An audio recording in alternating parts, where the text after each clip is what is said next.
Breaking news, breaking news, breaking news. Yo, check it out. P. Diddy was taken to the hospital under the cover of darkness. Sit back, listen to this. I'm going to break this down and give you intricate details. They got a man coming up here that was a correction officer and a warden or something like that at MDC, and they bragging about how he was the warden at MDC. Well, I was an inmate at MDC, and I'm going to tell you what the trip was really like and how this whole process is really going on from an inmate's point of view. Because I checked out Law and Crime and all that and love it, but, you know, they telling it from a correction officer's point of view, but this is a gangster channel. So sit back and see how P. Diddy was taken to the hospital, understand how this thing really play out. But before we go any further, make sure you subscribe to my daughter's YouTube channel at Unique Mecca Audio, Juanita Mecca Audio, and Unique Mecca Audio Prison Stories at YouTube, and Mecca Audio TV at YouTube, and just be a part of the Mecca family, and let's keep it moving. Alright, you know how we do.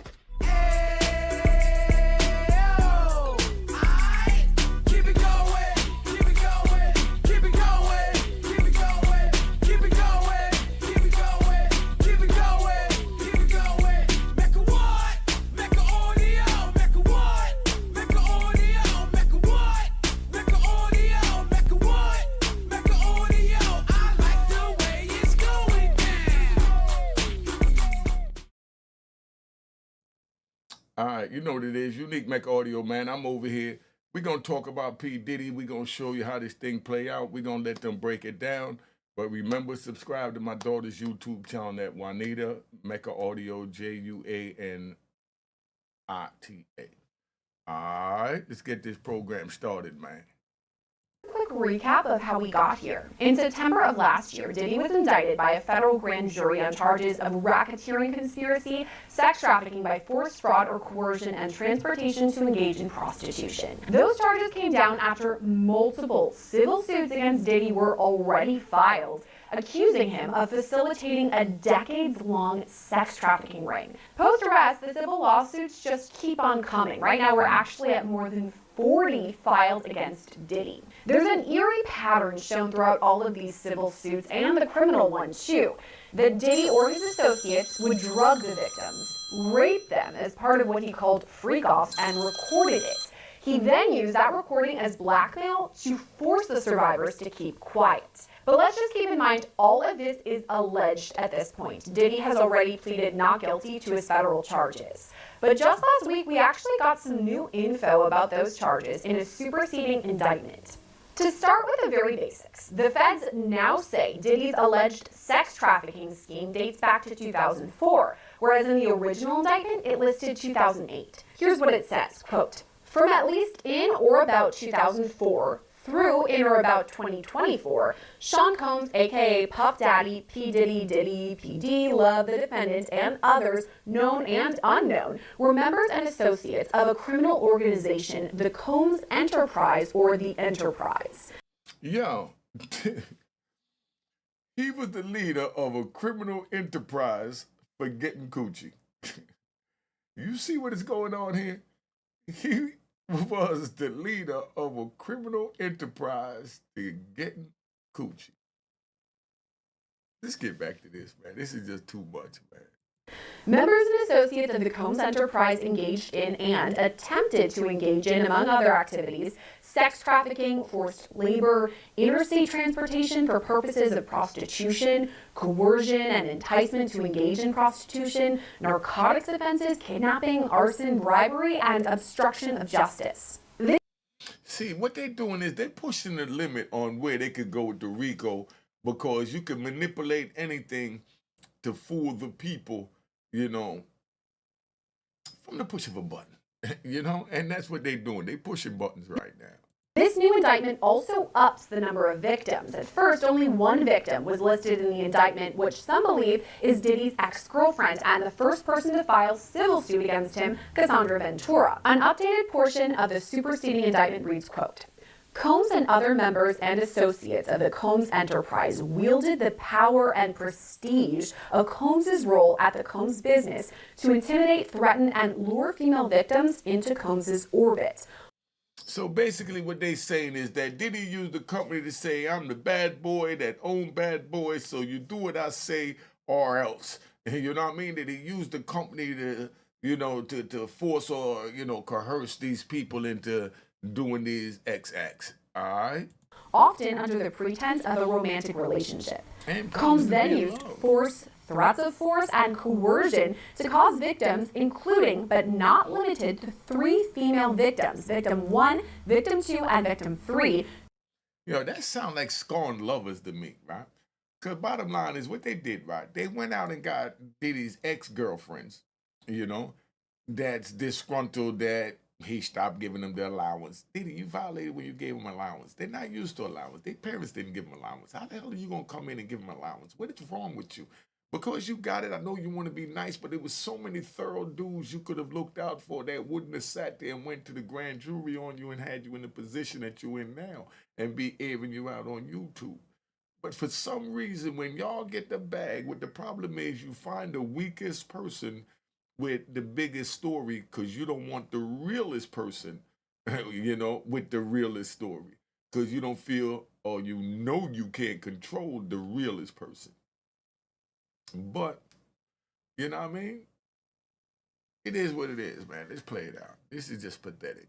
To engage in commercial sex acts. The new indictment got a bit more specific in all of this too, doubling down on the allegations that Diddy took victims across state lines and sometimes even internationally to sexually assault and record them. The feds explained all of this too, writing, quote, Combs subjected victims to physical, emotional, and verbal abuse to cause the victims to engage in freak-offs and other commercial sex acts.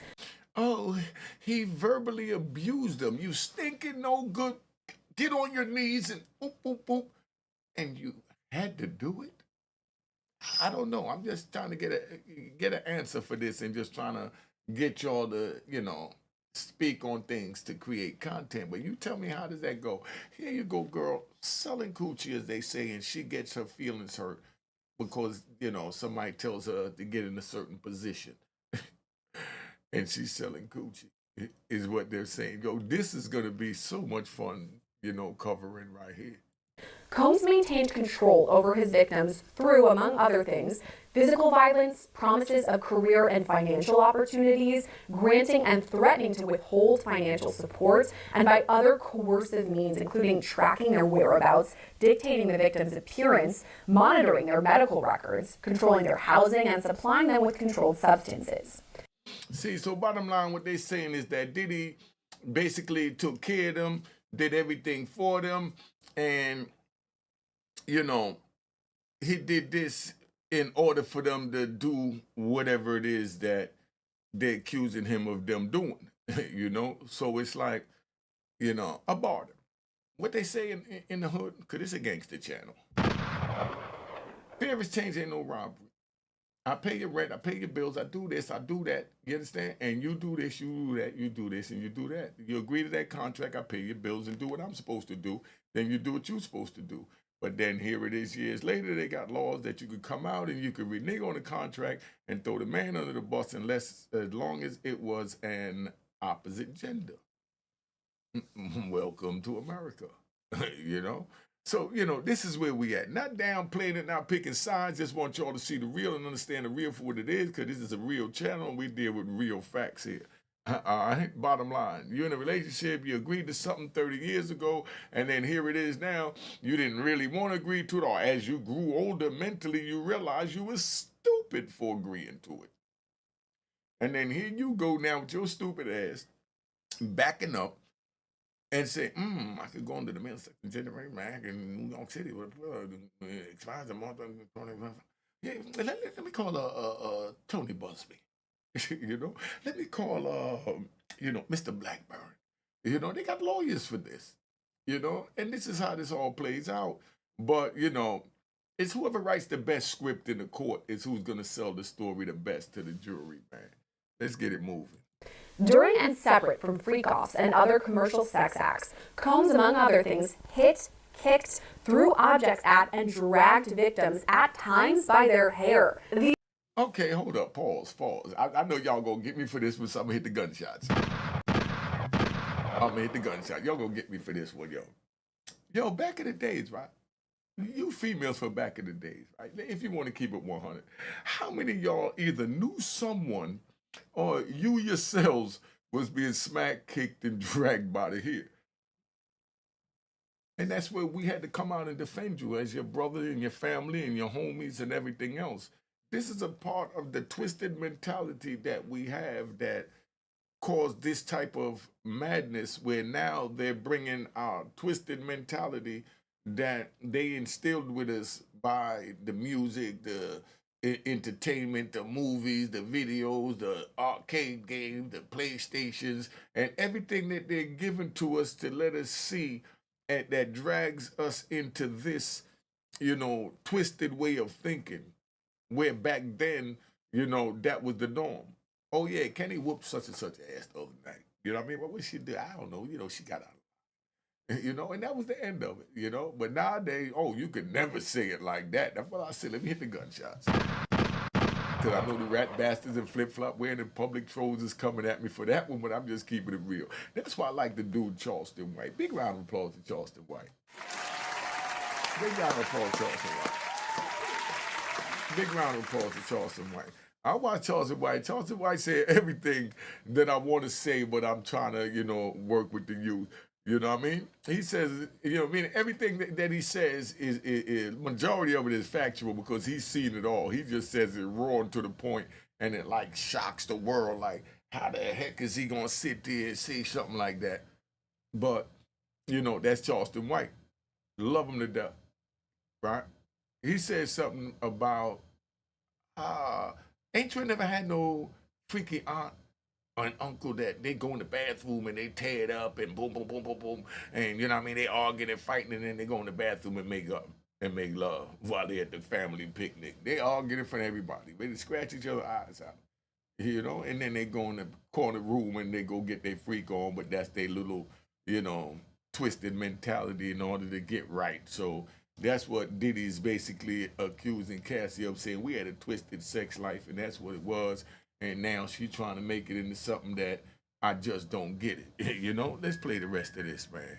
These assaults often resulted in injuries that took days or weeks to heal. Following the assaults, Combs, with the assistance of members and associates of the enterprise, frequently worked to conceal his misconduct by offering to provide medical assistance or other financial benefits to the victims. A different part of the indictment reads, quote, when employees, witnesses to his abuse, or others threatened Combs' authority or reputation, Combs and members and associates of the enterprise engaged in acts of violence, threats of financial and reputational harm, and verbal abuse. All right, so somebody do something to right. Somebody do something to violate you or violate your bag, and you go off and you cuss them out. And I'm just asking the question. I'm picking sides because I know you rat bastards looking for something to make it sound like I'm picking sides. But you working somewhere, somebody screw up a big deal, and you cuss them out. And I'm even gonna get to the point. You call them, you even say you're scumbag. We know you ain't supposed to use those words, but you just get mad and you cuss them out. Do you deserve to lose your company behind that? Should that be a criminal charge that bring you up in a criminal court because you cussed out somebody at the job? I'm just asking the question, man. You know what I mean? If you own a company and you get pissed at dude because he messed up thousands of dollars and you cuss him aside, you goddamn, you moron. What is wrong with you? Get your black ass over there. As a matter of fact, go take 2 days off. You know what I mean? Yeah, I'm going to pay you. But just get out my sight for 2 days. And you treat him good. But, this is the relationship. Do you think that should be brought up in a court of law? Let's keep this thing moving. These acts of violence included arson and multiple acts of kidnapping, including one instance of kidnapping during which Combs carried and displayed a firearm. In addition, on multiple occasions, Combs threw both objects and people, as well as hit, dragged, choked, and shoved others. On one occasion, Combs dangled a victim over an apartment balcony. Hold up, they making P. Diddy sound like Suge Knight, ain't they? Didn't they say Suge Knight hung that dude, the white boy, what's his name, Vanilla Ice? Didn't they say that Suge Knight hung Vanilla Ice over the balcony in order to get the royalties from Ice Ice Baby or something? And now they saying Diddy hung somebody over You don't see the pattern that they're using, and we're sitting here pushing it, moving forward. Let the man have his day in court is all I'm saying. But now P. Diddy sound like shooting at Austin kidnapping. Whoop, whoop, whoop, whoop, whoop, whoop, whoop, whoop. I'm like, whoa, this ain't the Diddy that I know wearing the shiny pants with Mace talking about, more money, more problems with Biggie. This ain't that Diddy. This is crazy, but let's listen to old Killer Diddy's indictment. Listen how they done turned a mogul into a cold criminal, And the crazy part is we accepted it subliminally all because and that's a shame. Here's where we've got to insert a statement from Diddy's team, specifically his attorney Mark Agnifilo. He told the Associated Press, quote, "The government has added the ridiculous theory that two of Mr. Combs' former girlfriends were not girlfriends at all, but were prostitutes." The indictment was filed on January 30th. Coincidentally, according to the New York Post, that's the same day P. Diddy was taken to a Brooklyn hospital from MDC.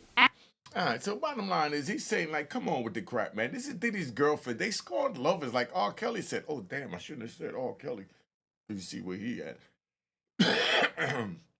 But anyway, we just having fun. This is the Mecca. Now, he done screwed up. Let's get back to this tape. This is great. MDC is the Metropolitan Detention Center in Brooklyn. It's where Diddy's been held since his arrest back in September. His team has tried multiple times for bail, but it's always been denied. So that's where Diddy has been for months now, but last week he was taken to the hospital. According to reports from the New York Post, Diddy was transported from MDC in the cover of darkness at about 10 p.m. on January 30th. He was taken to a Brooklyn hospital for an MRI after reporting issues with his knee. This actually isn't the first time we've heard about Diddy's knee either. He's apparently had problems with it since 2003 when he ran the New York Marathon. He even had multiple knee surgeries back in 2017. In a now deleted Instagram post, Diddy shared this photo and wrote, quote, "Just had my final knee surgery. They said I'd never run again. I said the devil is a liar, 2 exclamation points. 3 surgeries in 1 year. 3rd time's a charm, 3 exclamation points. Hashtag rebirth. Don't take the simple things in life for granted. Thank you to all the surgeons and docs and PTs. I thank God for y'all. And hashtag team love, hashtag thank you, hashtag God is the greatest." Yo, do you see the way they had him sitting in the bed with the teddy bear? It puts you in the frame of mind. They give you this subliminal message. Let me point this picture out to you because we ride. They give you the subliminal picture like Diddy was just taken to the hospital. He's in a hospital bed. He's doing good. He's still back to old Diddy. He even got a big old teddy bear with him. Let's get it right. Diddy is handcuffed right now. When he went out to that hospital, they handcuffed him to a bed. They keep the handcuffs and shackles on you at all times. So let's get to the real what Diddy went through. They making it sound like it was so glamorous. He just took a trip to the hospital. No. First thing they do, because we riding. Diddy's a high-profile person, so they want to make sure less people is there or not, so they're going to go after 11 o'clock at night after the shift change. They making it sound, you're going to hear in this video, I might even fast forward past that crap. They making it sound like it's so extraordinary to go 1 o'clock in the morning. I went to the hospital, when I got hit in the head with a lock. When a dude bust me in the head, boop, and I always say, big round of applause to do that bust me in the head with a lock, because I totally violated it. Big round of applause. Big round of applause. Gunshots, gunshots, gunshots to the dude that bust me in the head with the lock. But that's how real we have to keep it. We all make mistakes, you know what I mean? Because we all have what we call, feelings and emotions, but we have to learn how to control them to the best of our ability to make sure that we're always on point and no one else pulls the strings to your feelings and emotions. So if someone else could pull you out your feelings and emotions to make you react in a violent manner, that means that something is not right with you. Because we know that women is controlled by their feelings and emotions, but men is covered and governed by their instincts and desire to survive. That's it. All I care about is my instincts to survive. Meaning if somebody walking up with a mask on, I don't care if it's middle of the pandemic that they call the letters with the C, the V and all that, right? If somebody walking up with a mask, I'm reaching. You understand? I'm looking in my rear view mirror. Call it what you want to call it, but that's my instincts to survive. And that's what I'm governed by. That's what I move by. So that's why more times I might get with a female and I'm talking to a female and they think, oh, you don't call, you don't this, you don't that. No, because my instinct is to survive. And calling you is not a part of that survival. Needing you when it's time for release as a warrior is a time of your need. Until then, fall back. I'm in the battlefield. I'm doing what I'm doing. I got to get the bag. I got to get the bag. And while I'm making these moves, you understand? I'm not thinking about cuddling. I'm not thinking about calling. My mother, I walk in the door. My mother, 89 years old, love her to death. I walk in the door and she got her lips twisted to the side. And I'm like, what's the matter? You had a stroke? And she looked at me. And I'm like, what is you mad at? She said, you didn't call me the whole time you was out. I said, Mommy, you raised a warrior. Don't get mad now that you 90 and emotional and trying to get me to show something that you told me to stay in control of. So I stayed in control and I refrained from calling you because I was on the battlefield. And you tell me every time before I leave the house, be careful.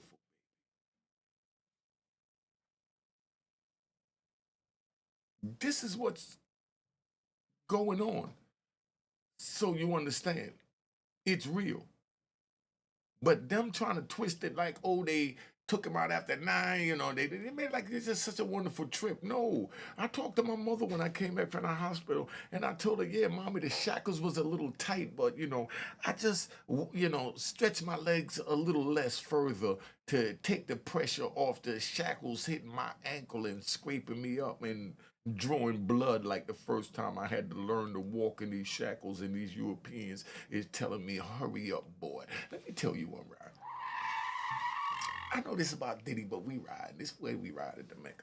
I get to Oklahoma, right? They fly me from Lewisburg to Oklahoma after I had the ride where I was allegedly stabbed. 2 police started the ride, started a fan with a cue balls, shooting out one pop, shooting out big ass cue balls out of a big electrical fan is what they, charged me with allegedly, right? So now they sending me to ADX. So they shoot me to Oklahoma. When I get to Oklahoma, as soon as I get off the plane, right, the plane pulls up on a big building. It looks like a regular office building. But when it pulls up, this tarmac comes out and sucks onto the plane. We walks off the plane, down the tarmac, and right into a building that's like an office building that they converted into a prison, man. They converted this building into a prison. So I'm walking in the office building, and they got cells and cages everywhere. And then they got this little box you got to stand up on. And when you go down there, you got like 300 dudes coming off the plane, however big the plane is. So when you come down, you got to go stand on the box, take off your shackles, take off the handcuffs, and then they give all the handcuffs after they count them back to the people on the plane, so they accounted for their handcuffs. So when you go down there, I stood up on a joint, and dude took my left leg up, my left shackle key, whoop, unlocked it.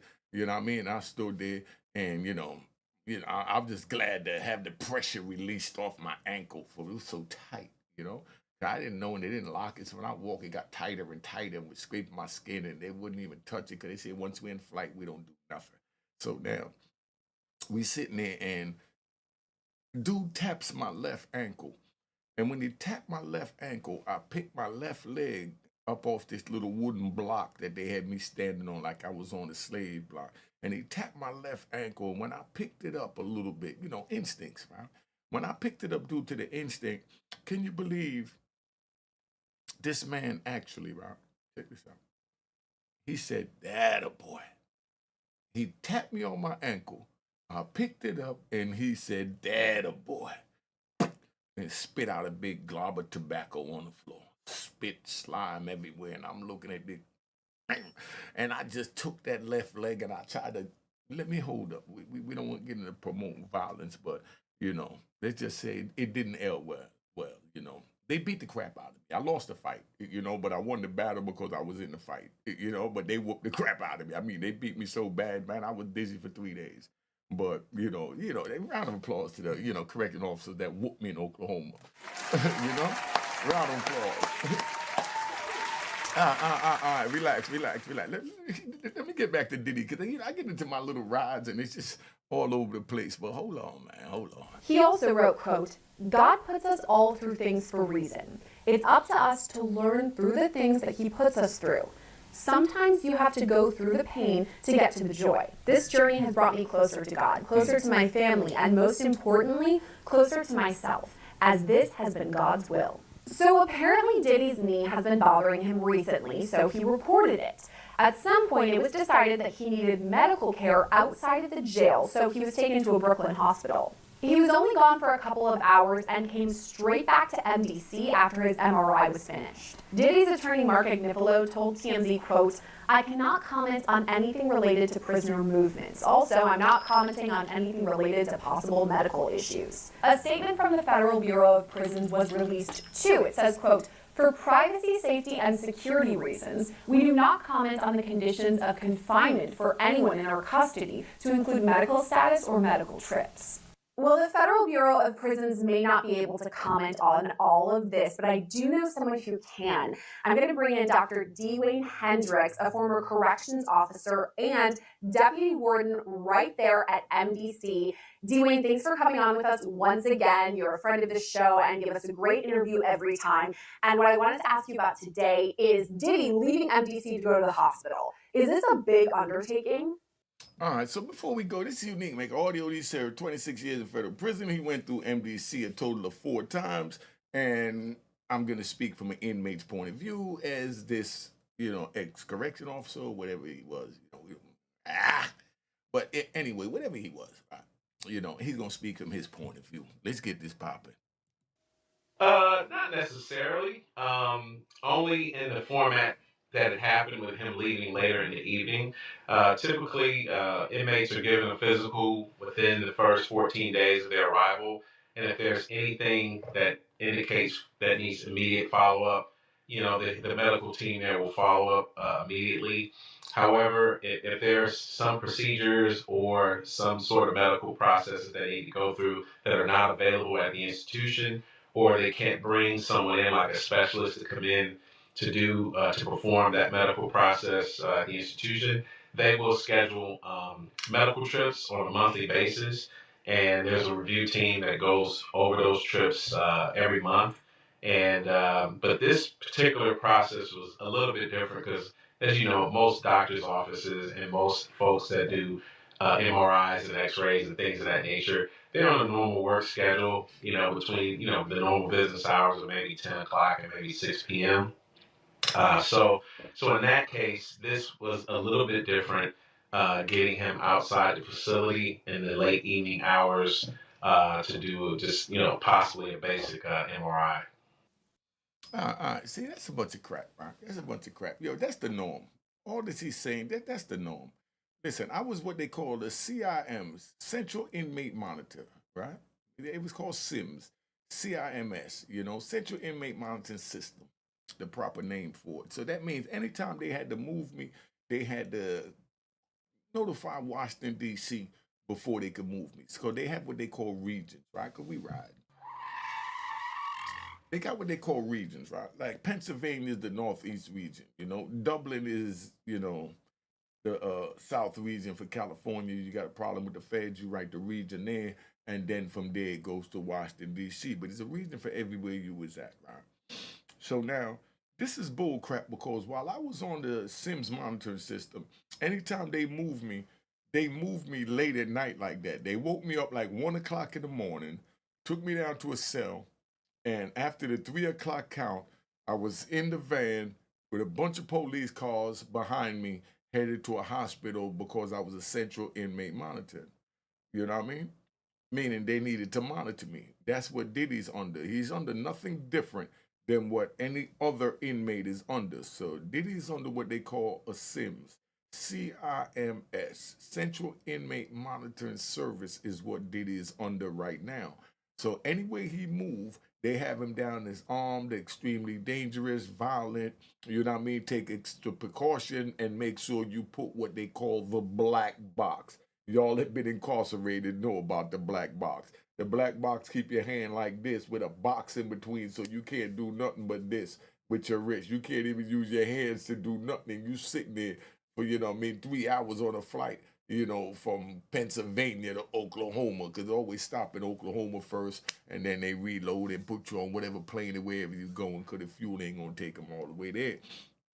But You know, Diddy's a central inmate monitor, so them take him out 1 o'clock in the morning. It's nothing different. They did it to me. I done went out, you know, when I had prostate issues and things like that. You know what I mean? You go in and it's a ride. You know, even if it's 1 in the morning. Picture them taking Diddy through the hospital between the work hours of 9 to 5, and Diddy's on a gurney or he's in a wheelchair and he's strapped in and they push him through the joint. Everybody got their cell phones. Come on, dog. Yo, they trying to get us to really get some content and money, huh? If they think the feds is gonna do that, so they moving 1 in the morning when there's less people. You know what I mean? They may even put a bag over his face. You know what I mean? Yo, Diddy, you know how somebody gonna come out accusing you of putting a bag over the face because it was just too ugly with holes cut in it. So you ain't had to look at them. You just had to feel what they feel like. But let's get this going, man. They might have put a bag over Diddy's head to take him out at 3 in the morning. Yeah, I was thinking about the timeline too because I don't ever recall going to the doctor at 10 p.m. at night. As you said, it's usually 9 to 5, 10 to 6 kind of vibes. But you're not a central inmate monitor.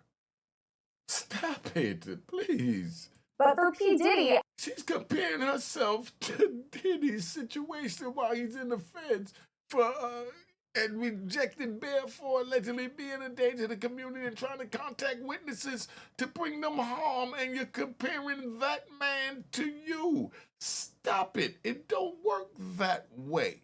I can kind of understand why it was at 10 p.m. Correct me if I'm wrong. I'm thinking they decided to do this because he's such a high profile name that they wouldn't want to draw attention to it. I mean, this is an unassuming Thursday night around 10 p.m. Could that be why they decided then to go to the hospital? Yes, and also, I mean, for a couple of reasons, staff. I mean, many correctional agencies are short-staffed, so you're taking someone out with this high-profile person such as P. Diddy. I mean, just the nature of who he is going to cause a serious security concern because you're going to need to be able to stave off, onlookers, fans, media, and the like. And then you also got to think about the security of the hospital and their operations. I mean, people there to try to get better. You have families there to visit their loved ones. And the last thing you need is somewhat, a chaotic environment that's causing concern with security.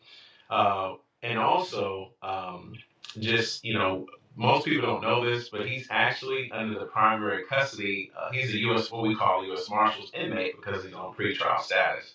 So the bureau, the agency, the Bureau of Prisons oversees, the operations with seeing the inmates, overseeing the inmates on a day-to-day basis. However, when they're in the hospital for an extended period of time, if there's no deal worked out between the local institution and the local marshal's office, it would be the marshal's responsibility to take custody of that particular inmate. So, but back to your original question, yes, he is definitely taken out at that time, and I'm sure this arrangement was made weeks in advance to make sure that that technician or that clinician was going to be available to take a look at whatever issues that he may be experiencing right now. So that way, there's not a whole lot of onlookers, and then even with staff and other inmates, it gives them not an opportunity to make a call, to their family. Hey, I think Diddy's going out to the hospital right now. If anybody wants to take a look at him, head out there. And then I think the other thing, Sierra, is since there are no cameras in the courthouse throughout this process, we've only been getting the sketch artist views of their perspective of what he looks like. And I think people have been talking about him losing weight and different things of that nature. So I know folks will probably want to be able to get a photo of him to see what he actually looks like. And I mean, if he does have issues with his legs, I mean, is he walking with a limp? Does he have a cat? Does he have a cane or anything like that? So yeah, I think that will be the reason why that they would make this take this measure, which I've never seen in my career. Someone taken out to the hospital at this time of night for something as basic as an MRI. Man, that's bull crap. It's straight bull crap. Like I said, every time I went to the hospital with mentally, we hours every night, because I'm a central inmate monitor. That's not nothing big. That's nothing. Come on, man. Stop it. Stop it. Stop it. Stop it, man. These are the games they play with y'all. I was an inmate and I went to the hospital 1 in the morning because I was a central inmate monitoring, meaning I was a danger to the community, so they made sure it was less of the community out there when they released me out in the public, like if I was Hannibal Lecter. And that's the way they treat you, and that's what it is. So don't y'all get involved with crime and thinking it's gonna be sweet, cause they treat you like a straight animal. When they walk you, tell everybody get back, get back, get back, get back, and you sitting there like you got the plague, and you in a wheelchair, handcuffed and shackled with a little hospital gown covered in the front of you, and you looking like whoa, you know? I mean, how more degrading can you get than that? Let's keep this moving. Oh, that's interesting that this is the first time you've ever seen anything like this because there have been high profile inmates at MDC in the past, maybe not to the level of P. Diddy. You had a lot of answers in that one answer, so many different roads I could go down. And I agree with you 100%. People would want that photo. We would be talking about that photo today if for some reason we got it. So that's a super valid point. Exactly. I wanted to go back to the very beginning though, because how does all of this start? Does P. Diddy go to one of the corrections officers and say, hey, my knee's really bothering me, I'm not feeling well? Would he go to an infirmary on site? What would the early process look like? So again, after that initial review of his current medical situation during his physical, and then there's follow up to that process if there's something found, immediately. But you have to understand, daily there are medical staff walking through the units, doing what we call sit call and asking inmates, are they okay? And then you have folks that are walking around passing out meds and different things of that nature. And then he can also reach out to the medical team by what we call an inmate to staff correspondence form, whether electronically or in writing. And he can say, hey, I've had chronic issues with my knee for several years. And I'm seeing there's reports that after he ran New York City Marathon in 2003, that he had some ongoing issues with one of his knees. So that's how that initial process would start.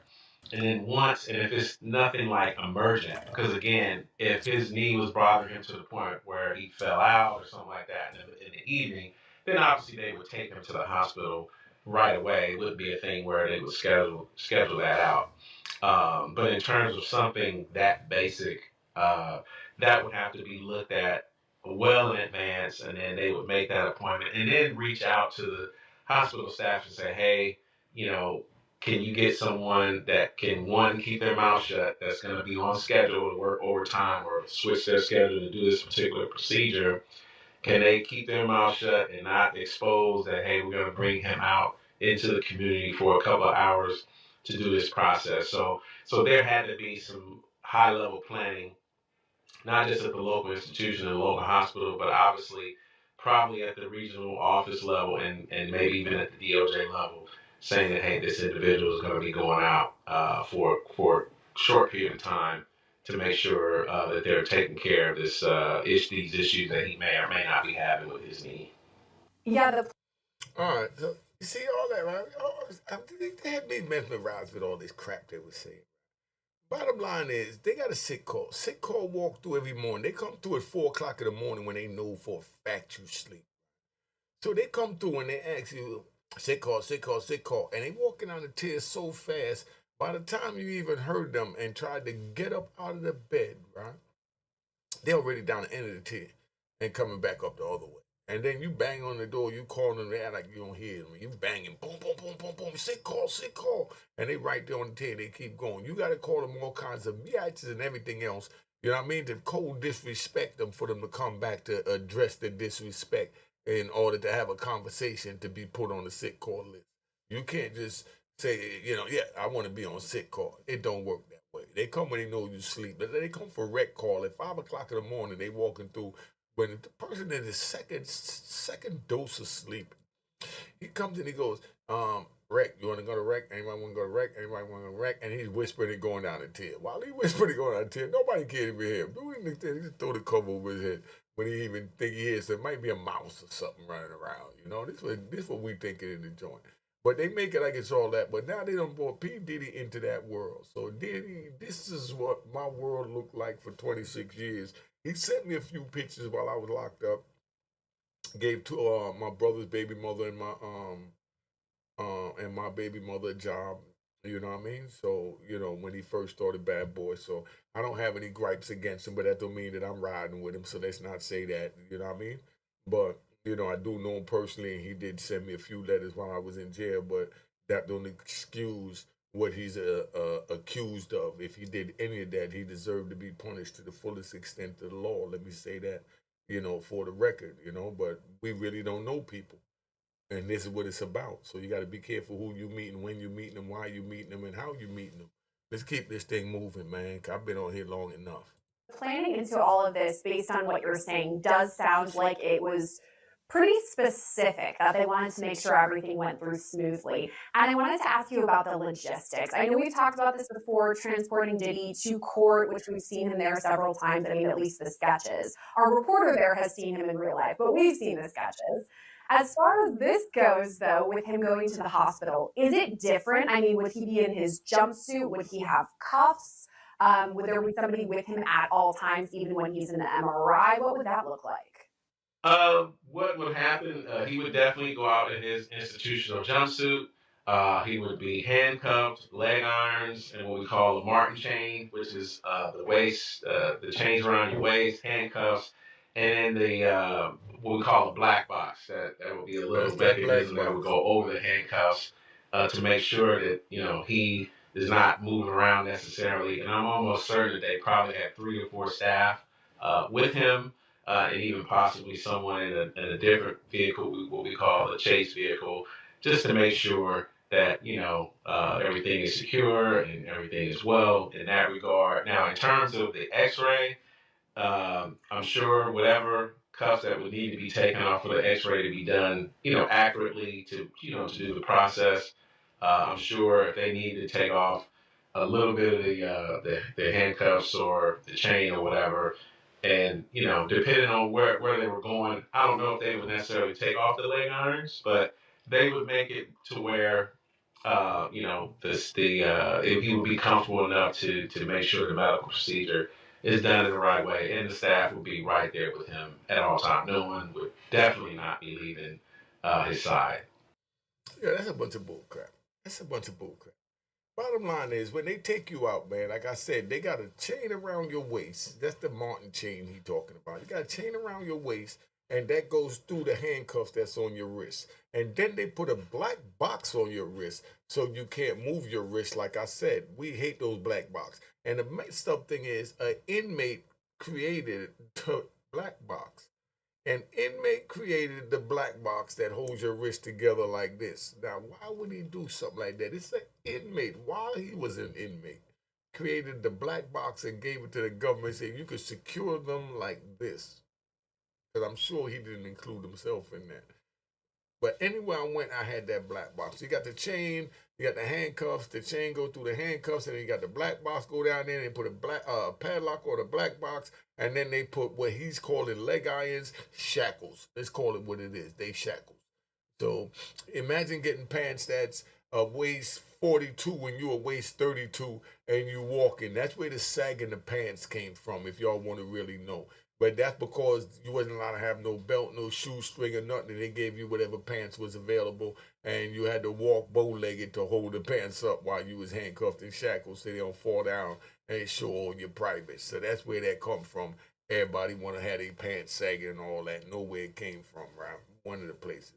Now, they sitting in there, and they got you shackled, and you trying to walk like a duck with these shackles and this belly chain on with your wrist chained to your belly, and you like this, and he's sitting there smiling like that's so much fun.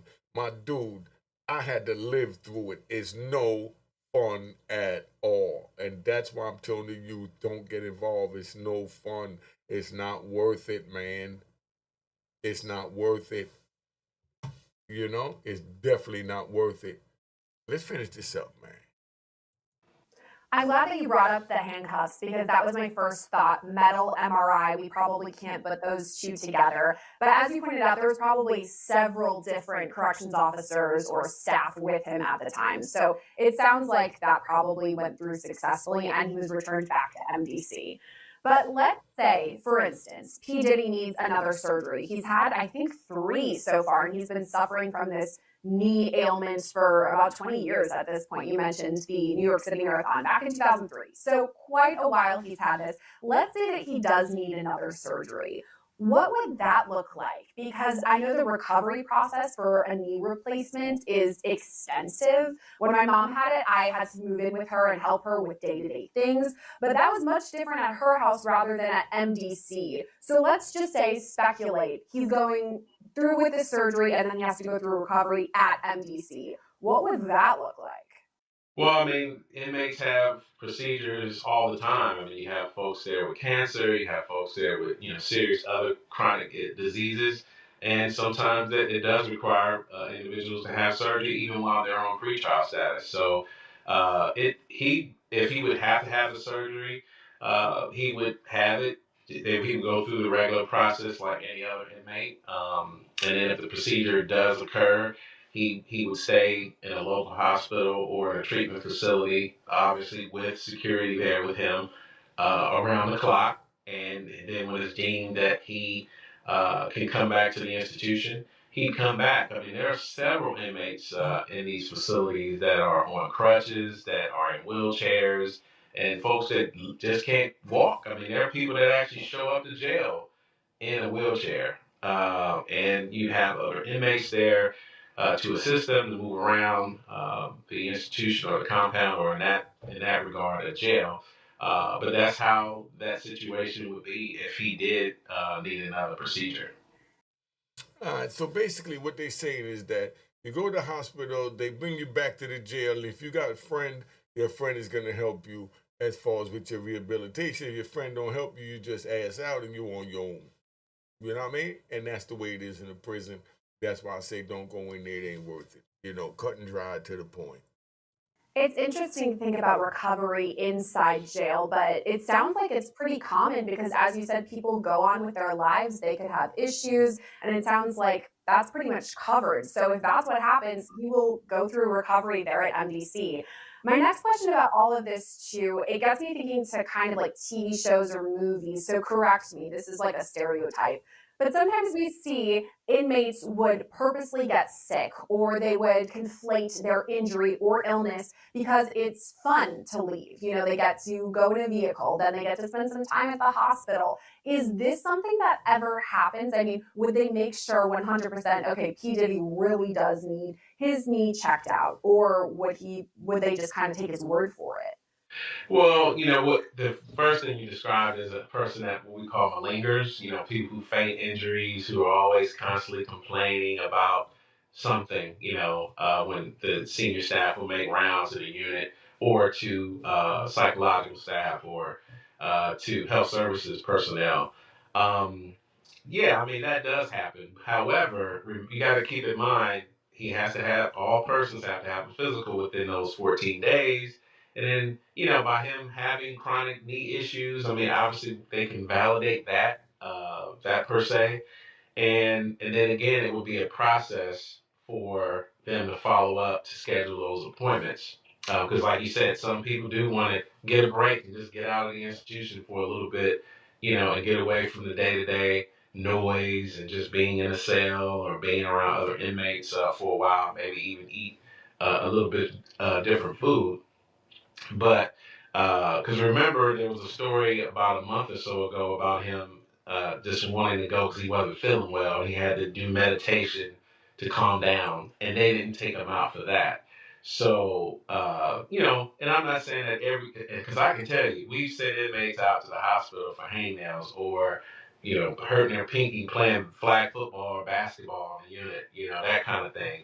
But when it comes to individuals with a high profile nature and the security concerns that this particular person will cause, I mean, there's so many different conversations that are happening before a decision is made to take him or someone else high profile in that building out before they did that. So it would be very difficult for him to linger and create a situation where he'll just leave just because he wants to get out for a few minutes. So if they took him out, it was for a reason.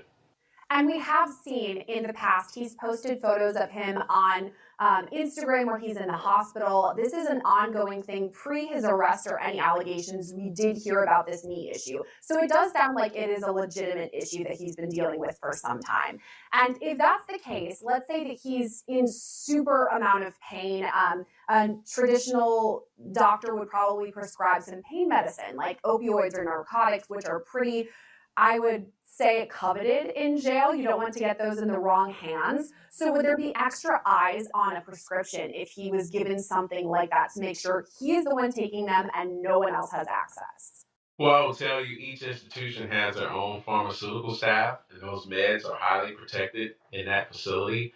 So every shift, there are staff going out, or typically in the morning and the evenings, there what we call pill line. And let me correct myself. Typically, it depends on what type of meds are on. If they have to take multiple supplements during the day, then they'll give them that. But typically, pill line is in the evening time, and a medical technician is taking those, and everything is counted. So there's not a pill that's not accounted for on a day-to-day basis in those institutions. So, so even if he is given some high-powered or high, whatever narcotic, that staff member is going to administer that to him or to any other inmate to make sure that they're taking it and they're not selling it or using it at a different time or playing games or manipulating the system. So it's a very tight knit process as it relates to medication distribution at these institutions.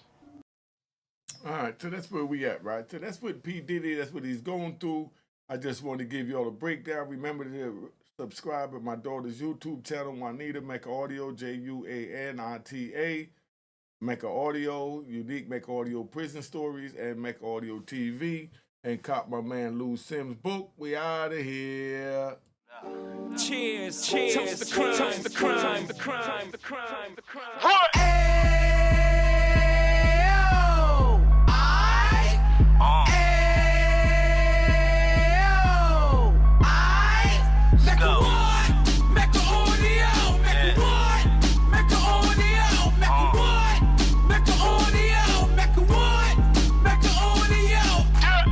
Fresh out the can of 26, Heat back on the strip, getting back in the mix. What he mentions a gift. You stand up 10 toes down, and I suggest you pay attention to this. Real. Take a little gully posse and put it in Harlem. He cut from the bottom, came up from the bottom. Drop the book, you should go and get it. The Instagram page and the YouTube, you could go and visit. Then you could consider yourself LinkedIn. Sit front row and get Jews from a kingpin. How he went through it, so you ain't gotta go do it. To not pay attention would be stupid. Talking about a man that probably put your grandfather on. Probably the reason that him and your grams got along. A man that generated millions on the block, did his time, never squilling to the cops, Mecca Audio.